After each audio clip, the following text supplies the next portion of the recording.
Oh hey, I didn't see you there. I was just about to get started with our geometry lesson. Today's lesson is 11.2, volume of prisms and cylinders. Print out the PowerPoint, work the problems with me. All right, let's get started.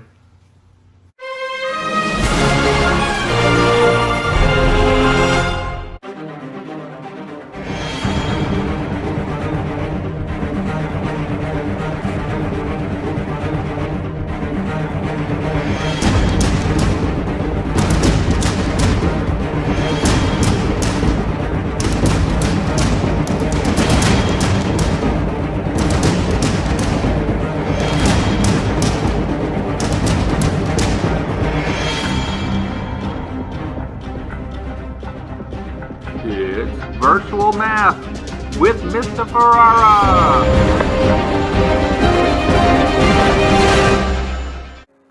Hey, what's up everybody? Today we're going to be doing section 11.2, the volume of prisms and cylinders. Just a reminder, this will be the only lesson posted this week. We're going to start off this lesson with cross-section. A cross-section is a surface or shape that would be exposed by making a straight cut through something. When you cut parallel to the base, a cross-section would be the exact same shape as the base. We'll take a look at some examples in the next video. All right, so we have a cylinder, a rectangular prism, and a cube. We're going to look at cross-sections on each of those. When I have a cylinder and I cut a cross-section straight parallel to the base, it makes the same shape as the base. So the base was a circle, which means the cross-section is a circle. Now if I take an angled cross-section, it's going to elongate the base. So the base is now, the cross-section is now an oval instead of a circle. Circle when you go parallel to the base, oval when you go angled to the base. We're going to look at a rectangular prism. Rectangular prism should make a rectangle when I cut it straight down the middle, which it does, same shape as the base. When I take the cut and I angle it, it'll elongate and make a parallelogram with the cross section. Then a cube, if I cut it straight down the middle, it would make a square. But if I cut a corner off and I don't go through the base parallel, hard to see, but it would make a triangular shape if you cut through the corner. First question, what is volume? Volume is the space that a figure occupies. It's always measured in cubic measurements, hence the centimeter cubed, inches cubed, feet cubed you see on the screen. The 3 stands for the length, width, and height of that object. There are 2 shapes that we're concerned about in this section. The first one is a prism. A prism is a 3-dimensional shape with congruent bases and parallelograms for their lateral faces. That means their sides are going to most likely be rectangular, and their bases will be congruent. They have to be. Another little fact on here that's not listed is the bases will be parallel to each other. They'll be on opposite sides. If they're not the same shape on opposite sides, then they're not a prism. If you look below, these are the 2 most common types of prisms. Rectangular prisms have rectangles or squares as bases. Triangular prisms have triangles as the bases. So just a quick little note, the base does not necessarily have to be the bottom. If you look at the triangular prism, the bottom is a rectangle, but that's not the base. The base are the 2 triangles because the triangles are parallel to each other. The volume formula for a prism is volume equals big B H. The big B, the capital B, stands for the area of the base. So if you're looking at a rectangular prism, big B would stand for length times width. If you're looking at a triangular prism, the capital B would stand for 1/2 base times height. So the capital B will change depending on the type of prism you're looking at. H is the height of the prism. The height is always how far is one base from the other base. All right, let's get into some examples with finding volume of prisms and cylinders. First example is a prism. So I know that the volume for a prism is area of the base times the height. So the volume is going to equal area of the base times the height. I notice that the base is a rectangle, so it's going to be the area of the rectangle, 5 times 3, times the height, and the height is always how far one rectangle is from another, which is 10. 5 times 3 is 15. 15 times 10 is 150 inches cubed.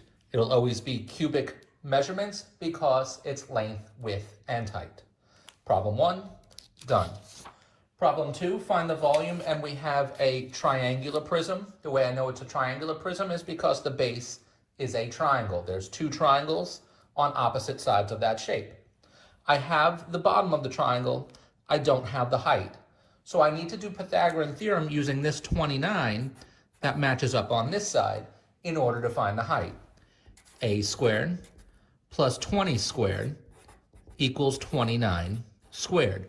That'll help me find the height of this base triangle. A squared plus 400 equals 29 squared, and 29 squared is 841. I subtract 400 to the other side.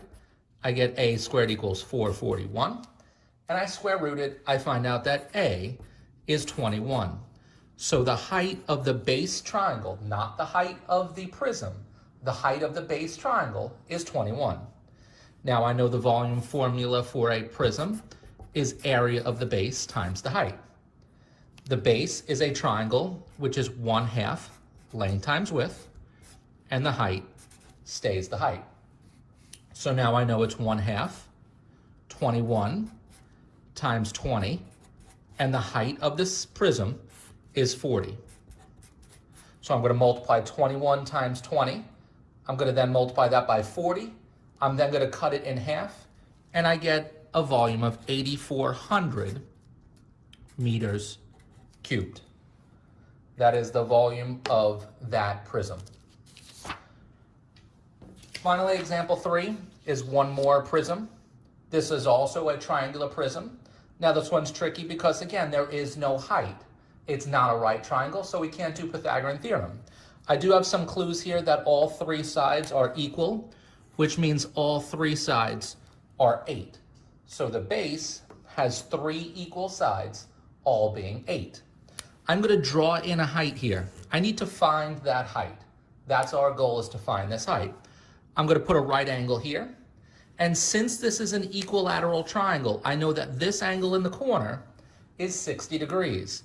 So what I have is something that looks like this. 60 degrees. This is right in the middle, so this length is 4. And I need to find the height. I'm going to use trigonometry. So I'm going to do opposite over adjacent, opposite over adjacent. Opposite and adjacent is tangent. So I know the tangent of 60 equals h over 4. Tangent of 60 is opposite over adjacent, h over 4. When I do this math, I find out that the h is roughly 6.9 inches tall. So now I have my height, I have my base, and I have the height of the cylinder, of the prism. 1/2, base is 8, height is right here, 6.9. That's the area of the base, times the height of the prism, which is 10. Multiply those numbers together, you get an answer of 276 inches cubed. Again, the volume of that prism, 276 inches cubed. The second shape we'll look at in this section is a cylinder. A cylinder is a 3-dimensional shape with circular or oval bases and straight parallel sides. The volume formula for a cylinder is the same as a prism. Volume equals capital BH, except in a cylinder, capital B stands for the area of a circle, which is pi r squared. So the volume formula for a cylinder is volume equals pi r squared h. All right, let's get on to the examples with cylinders. Cylinders is the same formula as prisms. Area of the base times the height. So I know the volume equals area of the base times the height. The only difference is the base area is going to be the area of a circle, pi r squared, h. So volume equals pi r squared, h. I'm going to do this problem where I leave in terms of pi first, just because it's usually easier to multiply out. So again, the radius is half the diameter, so this would be pi. The radius would be 8 squared, and the height would be 9. Now I'm going to multiply that together, leaving in terms of pi. 8 times 8 is 64. 64 times 9 gives me 576 pi. So if I was going to leave this in terms of pi, 576 pi is the volume. If I was going to multiply that out, I would take 576, multiply it by 3.14, and I get the volume equals 1,808.6 feet cubed. There is the volume of a cylinder. Now, example 5 is a combination of a prism and part of a cylinder. So I'm going to do the prism at the bottom first. I notice that it's a rectangular prism. So it's going to be length times width times height. So the volume of the box at the bottom would be 12 times 4 times 11. Those three numbers multiplied together give me a volume for that prism to be 528 inches cubed. Now at the top of that shape is half of a cylinder. I'm going to do a normal cylinder, then I'm just going to divide it by 2. So the volume of the cylinder will be pi r squared h, as if it was a whole cylinder. The radius would be halfway across that diameter. That diameter is 12, so the radius is going to be 6. So volume equals pi, I'll leave it in terms of pi first. 6 squared is the radius, and the height is how far is one circle from the bottom circle? Well, those two circles are 4 inches across. Multiply that out. 6 squared is 36. 36 times 4 is 144 pi. Multiply that by 3.14, you get 226.1 inches cubed.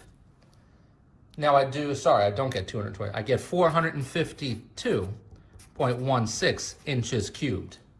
That's half of a cylinder, so I have to divide that number by 2, and I get 226.1 inches cubed. I now need to add both of those numbers together. 528 plus 226.1 gives me 754.1 inches cubed. That's the volume of that composite shape. Composite is a combination of two shapes. Example 6 is our last example. It's a box with a cylinder put into the box, and I want to know the air that's in the box, the amount of space that's not taken up by the cylinder. So we have to do the box minus the cylinder, and that'll tell me what's left over. So the box would be length times width times height. So that would be 20 times 20 for the area of the base, times the height of 10. 20 times 20 is 400. 400 times 10 is 4,000 inches cubed. Now the volume of the cylinder would be pi r squared for the circle times the height. I'm going to leave this in terms of pi this time and not multiply it out at all. Pi stays pi. The radius is from the middle to the edge. So if it was 20 all the way across, from the middle to the edge is 10. So 10 squared. And the height is also 10. So the volume of the cylinder, 10 times 10 is 100. 100 times 10 is 1,000 pi. So the volume of the cylinder is 1,000 pi. If I want to know the amount of space that's not taken up by the cylinder, it would be the box, 4,000, minus the cylinder, 1,000 pi. So if I was going to leave in terms of pi, that would be your final answer. If it asked you to multiply it out, you would multiply 3.14 times 1,000, then subtract from 4,000. The final topic in this lesson is Cavaliere's principle. Cavaliere's principle says that if two solids have the same height and the same cross-sectional area at every level, then they have the same volume. I'll simplify that. Remember, volume equals big BH. If shapes have the same big B, same area for their base, and they have the same height, they have to have the same volume. It's one of those no-duh theorems. If the big B is the same and the height is the same, the volume has to be the same. Look at the three shapes below. They all somehow have the same big B. They all coincidentally have the same height, so therefore their volumes are the same. If you have any questions on today's assignment, please feel free to Schoology message me, email me, call the Google helpline, or ask your questions during our next live conference. Till next time, bye.